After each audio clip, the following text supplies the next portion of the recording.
الحمد لله وكفى وسلام على عباده الذين اصطفى وعلى آله وصحبه ومن وفى أما بعد فيا أيها المسلمون أوصي نفسي وإياكم بتقوى الله فقد فاز المتقون فلا تموتن إلا وأنتم مسلمون.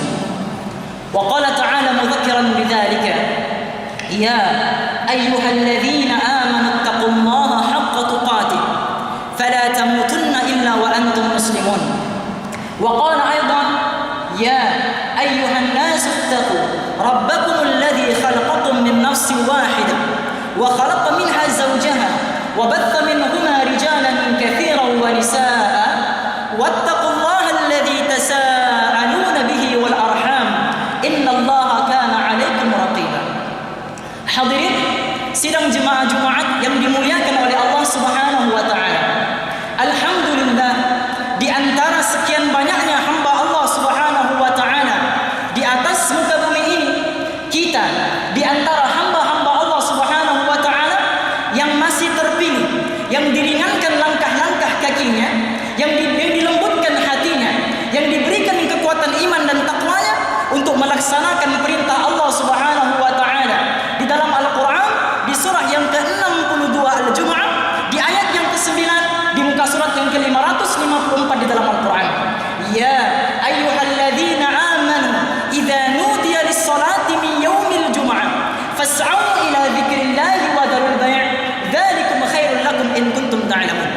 Wahai orang-orang yang beriman, bila mana diserukan azan untuk melaksanakan salat Jumat, fas'au ila dzikrillah wa dzarul bai', bersegeralah kamu untuk mengingati Allah Subhanahu wa taala dan tinggalkan segala urusan dunia kamu pada ketika itu. Maka hadirin, kita berdoa kepada Allah Subhanahu wa taala, moga Jumat yang kita laksanakan pada hari ini diterima oleh Allah Subhanahu wa taala dan menjadi Jumat perubahan untuk diri kita sehingga kita bertemu Allah Subhanahu wa taala. Hadirin, disebut di dalam Al-Qur'an di surah yang ke-17 Al-Isra di ayat yang ke-70 menceritakan tentang kemuliaan manusia di dalam Al-Qur'an. Wa laqad karramna bani Adam wa hamalnahum fil barri wal bahr wa razaqnahum minat thayyibat wa faddalnahum ala katsirin mimman khalaqna tafdila. Wa laqad karramna bani Adam, sesungguhnya kami telah muliakan anak-anak Adam. Dimulakan ayat ini dengan perkataan lam dan qad. Dalam bahasa Arab disebut sebagai harfun tauqid, dalam bahasa Melayunya disebut sebagai kata penegasan. Lam dan qad, dan umumnya dalam Al-Qur'an bila mana Allah sudah menyebutkan huruf lam, huruf qad tidak akan disebutkan. Bila Allah menyebutkan huruf qad, huruf lam tidak akan disebutkan. Quran surah yang ke-23 ayat yang pertama, qad aflahal mu'minun, Allah menyebutkan huruf qad, huruf lamnya dibuang. Quran surah yang ke-103 ayat yang kedua, innal insana lafi khus, la, huruf la ada, huruf qadnya dibuang. Tetapi karena manusia ini terlalu mulia, digabungkan kedua-dua kata penegasan ini di dalam satu ayat. Wa laqad karramna bani Adam, sesungguhnya kami telah muliakan anak Adam. Hadir, oleh kerana Allah menciptakan kita mulia, oleh kerana Allah menciptakan manusia terlalu mulia, maka anggota badan manusia juga mulia di sisi Allah Subhanahu wa taala. Bermula daripada atas kepala sampai hujung kakinya, semua anggota badan ini dimuliakan oleh Allah Subhanahu wa taala. Maka oleh kerana anggota badan ini dimuliakan oleh Allah, maka jangan sesekali kita melaksanakan perbuatan yang mengeluarkan kita daripada nilai-nilai kemuliaan kemanusiaan. Bermula daripada mata. Mata kita, oleh kerana mata ini mulia, maka diperintahkan oleh Allah Subhanahu wa taala untuk melihat perkara-perkara yang mulia juga. Quran surah yang ke-24 An-Nur ayat 30 untuk lelaki, ayat 31 untuk perempuan. Qul lil mu'minin yaghuddu min absarihim wa yahdharu furujahum. Katakanlah kepada lelaki yang beriman, tundukkan pandangan, jaga kemaluan.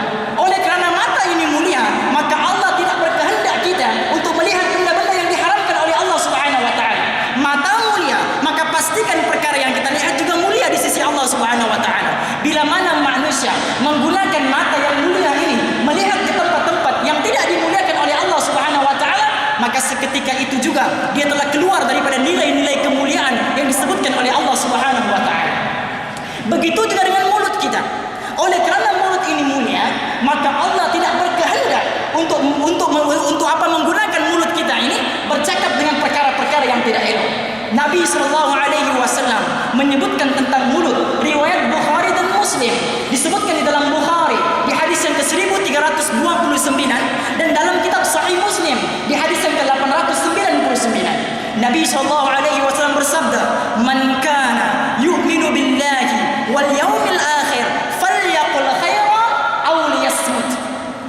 Barang siapa yang beriman kepada Allah Subhanahu wa taala dan hari akhirat, maka pilihan dia cuma ada dua sahaja di mulutnya. Imma berkata baik ataupun diam. Falyaqul khaira aw liyasmut. Pilihan kita cuma ada dua sahaja. Imma berkata baik ataupun diam. Tidak mampu diam, berkata baik. Tidak mampu berkata baik, diam. Jadi kalau kita hanya ada dua pilihan saja, kenapa kita menggunakan pilihan yang ketiga? Berdusta. Kenapa kita menggunakan pilihan yang ketiga? Mengumpat. Sedangkan Allah Subhanahu wa taala mencela perbuatan-perbuatan itu. Quran surah yang ke-49 Al-Hujurat di ayat yang ke-11. Ya ayyuhalladzina amanu la yaskhar qaum min qaum. Wahai orang yang beriman, jangan kamu saling mengkeji antara satu dengan yang lain. Jangan kamu saling mencaci antara satu sama yang lain. Quran surah yang ke-49 ayat yang ke-12. Wala yaqtab ba'dukum ba'dha. Jangan saling mengumpat antara satu dengan yang lain.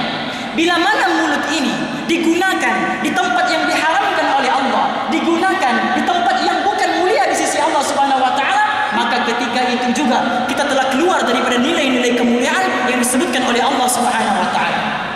Begitu juga dengan tangan.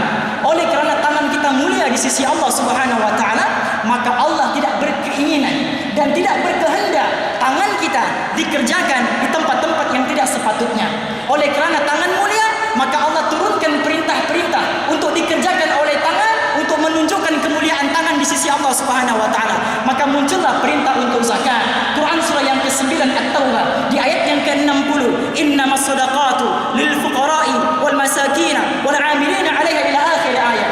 Muncul perintah untuk infak. Quran surah yang kedua Al-Baqarah ayat 215, "Yas'alunaka madza yunfiqun qul ma anfaqtum min khair walil walidain wal aqrabin wal yatama wal masakin wa banis sabil." Oleh kerana tangan ini mulia, maka Allah perintahkan tangan kita ini untuk melaksanakan pekerjaan yang mulia juga. Bahkan hadirin, Allah menyebutkan dalam Al-Quran di surah yang ke-5 di ayat yang ke-38, "Was-sariqu was-sariqatu faqta'u aydiyahuma." Lelaki yang mencuri, perempuan yang mencuri, dipotong saja tangan mereka, lebih baik daripada mereka ada tangan. Seolah-olah Allah mengatakan kepada kita, "Hei manusia, aku ciptakan tangan kamu itu untuk buat kebaikan. Daripada tangan yang aku ciptakan untuk buat kebaikan, tetapi kamu menggunakannya di luar kebaikan, menggunakannya untuk keburukan, lebih baik dipotong saja tangan kamu, lebih baik kamu tidak payah ada tangan." Maka hadirin, sampailah ke hujung kakinya. Daripada atas kepala sampai ke hujung kakinya, diperintahkan kita untuk berjalan dengan sopan santun dan juga merendah diri. Quran surah yang ke-25 Al-Furqan di ayat yang ke-63, Allah Subhanahu wa taala berfirman, "Wa ibadur rahmanil ladzina yamshuna 'alal ardi hawwa." Hamba-hamba Allah Subhanahu wa taala itu, bila mana mereka berjalan di atas muka bumi, mereka berjalan dengan sopan santun dan juga tawaduk, merendah diri di hadapan manusia-manusia yang lain. Jangan kita jadi seperti mana ayat Al-Quran di surah yang ke-17 di ayat yang ke-37, "Wala tamshi fil ardi marha." Jangan berjalan di atas muka bumi dengan sombong. Jadi kalau Anda sombong pada ketika itu, maka Anda telah keluar daripada nilai-nilai kemuliaan Allah Subhanahu wa taala. Mungkin Anda dimuliakan oleh manusia, mungkin Anda dibanggakan oleh manusia, mungkin Anda ditinggikan oleh manusia. Siapa tahu di sisi Allah Anda sedang merendahkan diri Anda di hadapan Allah Subhanahu wa taala. Allah Subhanahu wa taala telah menghinakan diri Anda di hadapan Allah Subhanahu wa taala. Maka sebab itu hadirin, oleh kerana manusia ini mulia, maka pastikan anggota badan kita juga melaksanakan pekerjaan-pekerjaan yang mulia. Lihat perkara-perkara yang mulia, cakap perkara-perkara yang mulia, buat perkara-perkara yang mulia. Setiap manusia yang diberikan nafas oleh Allah Subhanahu wa taala diberikan peluang untuk memperbaiki kehidupannya sebelum Allah Subhanahu wa taala mencabut nyawa mereka. Hadirin, tersebut di dalam Al-Quran di surah An-Nisa, surah yang keempat ayat yang ke-100, kisah seorang lelaki yang luar biasa jahatnya, yang luar biasa jenayahnya, bunuh 100 orang, minum arak menjadi sebahagian daripada kehidupannya, zina menjadi aktiviti dalam kehidupannya, jenayah menjadi darah daging di dalam dirinya. Masya Allah, sangat-sangat jahat orang itu. Disebutkan di dalam kitab Tariqul Kamil Hayatul Mu'min karangan Syekh Said Ali Al-Banjari rahimahullahu ta'ala, di muka surat yang ke-1031, di perenggan yang pertama, baris pertama sampai baris yang ke-79 kisah ini. Lelaki daripada Bani Israel. Maka hadirin, kejahatan yang luar biasa diberikan oleh Allah Subhanahu wa taala setitis hidayah daripada Allah Subhanahu wa taala. Hidayah masuk daripada matanya, hidayah masuk ke dalam telinganya, hidayah masuk ke dalam hatinya, ingin bertaubat kepada Allah Subhanahu wa taala. Bila mana dia ingin bertaubat, bertemu dengan syekhnya, bertemu dengan gurunya, wahai guru, layakkah saya untuk menjadi orang yang baik? Layakkah saya untuk menjadi lebih baik daripada ini? Maka kata gurunya, wahai muridku, tidak ada seorang hamba yang tidak diciptakan tidak baik oleh Allah Subhanahu wa taala. Mungkin kamu tidak baik bukan karena diri kamu, mungkin karena lingkungan suasana kamu yang mempengaruhi kamu untuk menjadi tidak baik dan menghalang kamu untuk jadi baik. Jadi pesan gurunya, tinggalkan kampung ini, tinggalkan daerah ini, keluar kamu di ujung daerah sana, bertemu dengan Syekh Fulan bin Fulan, belajarlah bersama dia.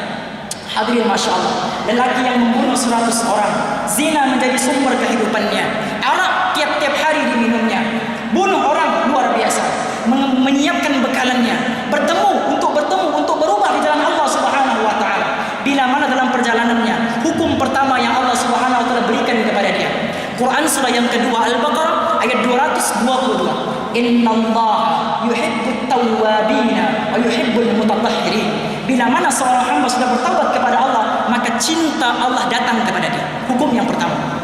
Bila Allah cinta kepada dia, berlaku hukum Allah yang kedua. Quran surah yang ketiga Ali Imran ayat 31. Yuhibbukumullah wa yaghfir lakum dzunubakum. Bila mana Allah sudah cinta kepada dia, semua dosa-dosanya diampunkan oleh Allah Subhanahu wa taala.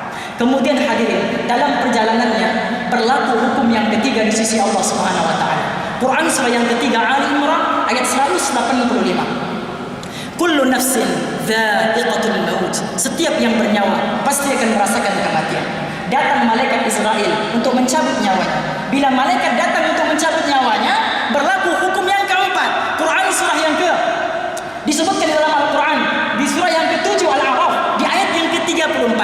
Walikulli ummatin ajal fa idza jaa ajaluhum la yastakhiruna sa'atan wa la yastaqdimun. Bila mana ajal datang, tidak akan cepat walau sesaat, tidak akan lambat walau sesaat, dimatikan oleh Allah Subhanahu wa taala.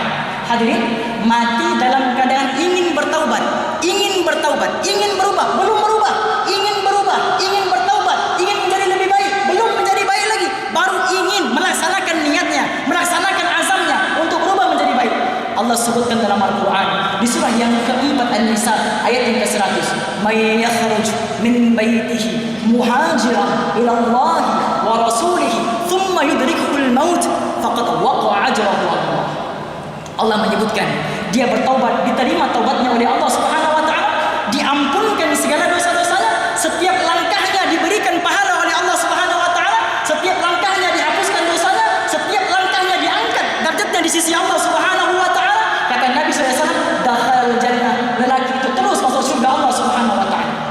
Hadirin, kalau lelaki tadi yang membunuh 100 orang, zina menjadi kehidupan, arak menjadi hobi harian, boleh masuk surga Allah Subhanahu wa taala, kenapa Anda tidak?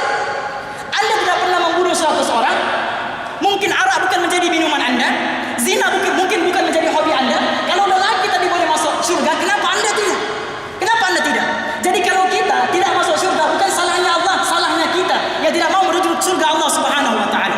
Kata Nabi sallallahu alaihi wasallam riwayat Tirmidzi daripada Sayyidina Abu Hurairah radhiyallahu taala anhu di hadis ke-1829, kullu ummati yadkhuluna al-jannah illa man aba. Setiap daripada umatku pasti akan dimasukkan ke dalam surga Allah Subhanahu wa taala, illa man aba, kecuali mereka yang enggan, yang tidak mau.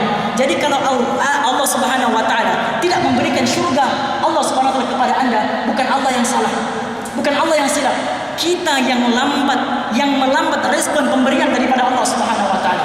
Kita yang lalai dalam melaksanakan perintah Allah Subhanahu wa taala. Oleh itu hadirin, bertakwalah kepada Allah Subhanahu wa taala.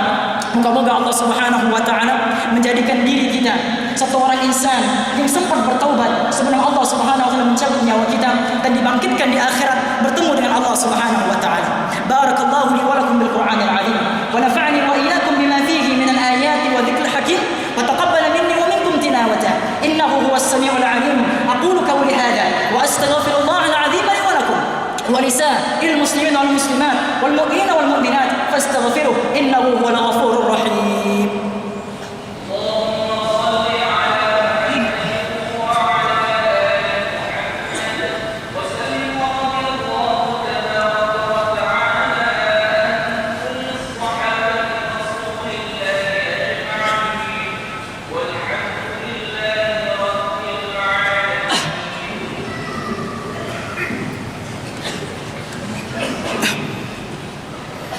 Alhamdulillahi wa kafa. Wassalamu ala ibadihi alladhina astafa. Wa ala alihi wa sahbihi wa man wafa. Amma ba'd. فيا أيها المسلمون أوصي نفسي وإياكم بتقوى الله فقد فاز المتقون. قال الله تعالى مذكرا بذلك: يا أيها الذين آمنوا اتقوا الله حق تقاته فلا تموتن إلا وأنتم مسلمون. وقال أيضا: إن الله وملائكته يصلون على النبي يا أيها الذين آمنوا صلوا عليه وسلموا تسليما. اللهم صل على سيدنا محمد وعلى آل سيدنا محمد كما صليت على سيدنا إبراهيم وعلى آل سيدنا إبراهيم، وبارك على سيدنا محمد وعلى آل سيدنا محمد كما باركت على سيدنا إبراهيم وعلى آل سيدنا إبراهيم في العالمين إنك حميد مجيد. اللهم إنا نسألك بأسمائك الحسنى وصفاتك العلى. Duhai Allah, kami memohon kepadamu dengan segala nama-nama yang indah. Rabbana la tada'lana fi maqamina hadha wa fi kulli maqami dhanban illa ghafarta. Duhai Allah, sekiranya ada di antara kami yang masuk di masjid ini yang membawa dengan gumuran-gumuran dosa, yang dosanya seluas langit dan bumi, berkat Jumat yang mereka datangi ini, ya Allah, janganlah Engkau biarkan mereka meninggalkan masjid ini, melainkan Engkau ampunkan segala dosa-dosa mereka. Wala maridan illa syafaita. Duhai Allah, mungkin ada di antara kami yang Engkau uji dengan kesakitan yang luar biasa, ataupun ahli keluarga kami yang Engkau uji dengan kesakitan yang luar biasa, yang sudah diusahakan untuk disembuhkan namun belum mendapat keizinan daripadamu, ya Rabb. Berkat Jumat yang mereka datangi ini, ya Allah, janganlah Engkau biarkan mereka meninggalkan masjid ini, melainkan Engkau angkat segala kesakitan hidup mereka. Wala hamman illa farajta. Duhai Allah, mungkin ada di antara kami yang masuk di masjid ini, yang masuk dengan hati yang tidak tenteram, hati yang tidak tenang, jiwa yang tidak tenteram, maka mohon ya Rabb, jangan Engkau biarkan mereka meninggalkan masjid ini, melainkan Engkau angkat segala kesakitan-kesakitan hati mereka. Allahumma antal musta'an wa 'alaikal balagh. Allahumma tubna ilaika ya rabbal alamin fi hadhihi al-jum'ah. Duhai Allah, kami bertobat kepadamu ya Allah di hari Jumat ini. Allahumma idza kana wahidun minna ba'idan 'anka faqribna ilaika ya rabbal alamin. Duhai Allah, sekiranya ada di antara kami ya Allah yang masih jauh daripada Engkau, maka mohon dekatkan kami kepadamu ya Rabb. Allahumma idza kana hadhihi al-jum'ah baqiyatu hayatina faj'al hayatana hayatan thayyibah hatta na'uda ilaika ya rabbal alamin. Duhai Allah, sekiranya selepas salat Jumat ini Engkau masih berikan kami nafas, Engkau masih berikan kami kehidupan, maka mohon jadikan kehidupan kami selepas salat Jumat ini kehidupan yang paling terbaik sampailah kami mati menemui Engkau ya Rabb. Allahumma idza kana hadhihi al-jum'ah akhir hayatina faj'al hayatana hayatan thayyibah wa mamatana al-yawm husnul khatimah. Qawwi lisanana linaqula kalimat at-tauhid la ilaha illa Allah wa tujibu wa taqulu lana ya ayyatuhan nafsul mutma'innah irji'i ila rabbika radiyatan mardiyah fadkhuli fi ibadi wa dkhuli jannati. Duhai Allah, sekiranya Engkau sudah buat keputusan bahwa hari ini merupakan hari yang terakhir untuk kami hidup, Jumat ini merupakan Jumat terakhir untuk kami hidup, khutbah ini merupakan khutbah terakhir yang kami dengar, maka mohon ya Allah, jadikan kehidupan kami pada hari ini kehidupan yang paling terbaik daripada segala kehidupan yang telah kami lalui, dan kuatkan lidah kami, kuatkan lisan kami, kuatkan bibir kami untuk menyebutkan kalimah la ilaha illallah di akhir kalam kami, dan bila mana kami mampu menyebutkan kalimah la ilaha illallah, Engkau balaslah dengan sebaik-baik ucapan yang Kau sebutkan dalam Al-Quran, ya ayyatuhan nafsul mutmainnah irji'i ila rabbika radiyatan mardiyah fadkhuli fi ibadi wa dkhuli jannati. Wahai jiwa-jiwa yang tenang, wahai jiwa-jiwa yang tenang, wahai jiwa-jiwa yang tenang, kembalilah kepadaku, kembalilah ke pangkuanku dalam keadaan aku ridha kepada kamu dan kamu ridha kepada aku. Allahumma ghfir lil muslimina wal muslimat wal mu'minina wal mu'minat al ahya'i minhum wal amwat innaka sami'un qaribun mujibud da'wat ya qadil hajat. Rabbana atina fid dunya hasanah wa fil akhirati hasanah wa qina adzaban nar. Ibadallah, إن الله يأمركم بالعدل والإحسان وإيتاء ذي القربى وينهى عن الفحشاء والمنكر والبغي يعظكم لعلكم تذكرون واشكروه على نعمه يزدكم ولذكر الله أكبر والله يعلم ما تصنعون.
dengan